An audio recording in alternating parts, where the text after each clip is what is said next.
Hey guys, did you know that Telltale Games is being resurrected? Yippee! Yahoo! Wahey! Yahoo! Well, it's not quite that simple, or that big a cause for celebration. Those have been the headlines from many gaming outlets this past week. Telltale Games is being revived, reborn, indeed, resurrected. But it's not quite that simple. The headlines are, I won't say they're misleading, but they leave off vital parts of the story. And as such, they're not entirely accurate. You see, Telltale Games is not being resurrected.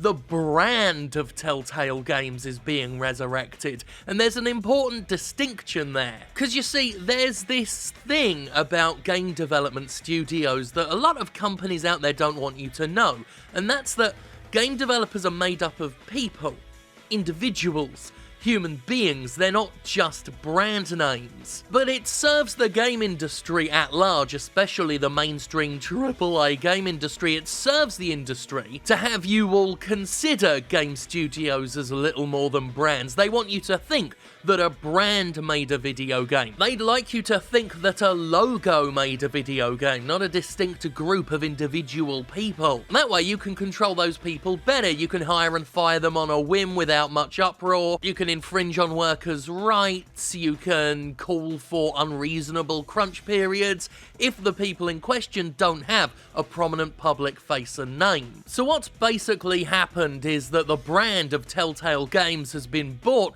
by James Otterly and Brian Waddle. Basically, some rich blokes bought the name and they have the back catalogue rights for titles such as The Wolf Among Us or Batman. When the original Telltale Games fell apart, hundreds of people lost their jobs. A lot of those people were owed money, and they are still trying to get that money. Now, Otterly and Waddle are not on the hook for the owed money, but what about the people who did lose their jobs? Will they be getting those jobs back? Well, the rich blokes in particular have said that some workers from the original company will be offered not employment, but freelance roles, with the carrot of full-time employment being dangled in front of them as something that could happen in future. And like I just said, humans make video games. People make video games. So if you're not bringing back those hundreds of people who lost their jobs, the hundreds of people responsible for the games in the new Telltale's back catalogue, well, I wouldn't call that a resurrection. It's less a resurrection, it's less the dead coming back,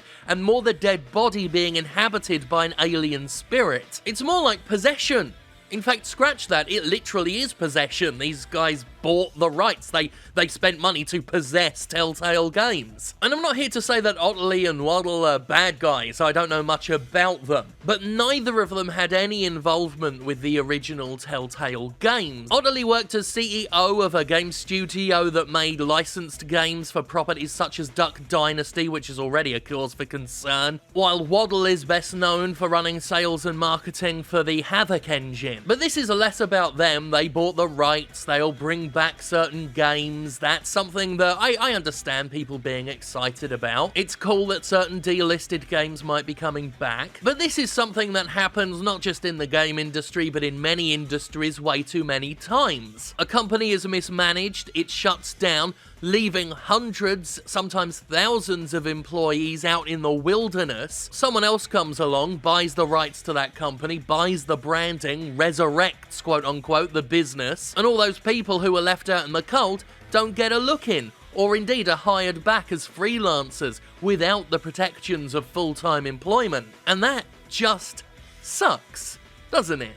That's capitalism in a nutshell. It just kinda sucks. And I bring this up not to have a go at Otterly or Waddle, I bring this up to have a go at the system itself, and to point out that I think more media reporting on this should point out what's actually happening, and shouldn't say that Telltale is being revived, because spiritually, it ain't. The accurate headline here is that some guys bought the Telltale brand, and employees who are still owed money by the old Telltale are getting inadequate versions of their jobs back in a freelance capacity. Not quite as snazzy a title as Telltale Back from the Dead like a zombie in The Walking Dead, do you get it? But it's a headline that doesn't play into the wider industry narrative of logos making video games. I must offer kudos to Jason Schreier at Kotaku at this point, who actually did get quite savage about the true nature of the story and had a much more reflective headline. Two people who didn't work at Telltale Games say they're bringing back Telltale Games.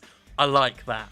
I like that a lot. You see, that is snappy and accurate. A far cry from a lot of the shallower reports that have just regurgitated the information with these inaccurate headlines and not provided that very important perspective and context. That context is crucial, I feel. It's crucial that we remember people make video games, not logos, not branding. It's thinking contrary to that that makes Konami believe it can pick up Metal Gear Solid where Hideo Kojima left off. That's the kind of thinking that got us Metal Gear Survive. Do you want more Metal Gear Survive? Because this is how you get more Metal Gear Survive. Oh, and to the person typing in the comments right now saying, well, I actually would like more Metal Gear Survive, you're wrong. You don't believe that. That's been proven in a lab by scientists at the MIT or wherever it is they do science, mate. We spoke a few weeks ago about Xseed not crediting people for the development of its games, and them saying that that's a fairly common practice, saying that if someone leaves during the development of a game, their contributions to said game will not be credited. And yeah, unfortunately, it is a common practice to not credit people for their work in the game industry. In too many areas of the game industry, people are not having their work acknowledged. Consequently, developers in the game industry are also not having their voices heard. And as we're learning with quite a few stories coming out this week, when people's voices aren't heard, a lot of abuse can happen. For many, the Telltale situation was a tipping point. Ever since it closed down due to mismanagement and hundreds of people lost their jobs, it's become a lot more acceptable and it's gotten a lot more attention.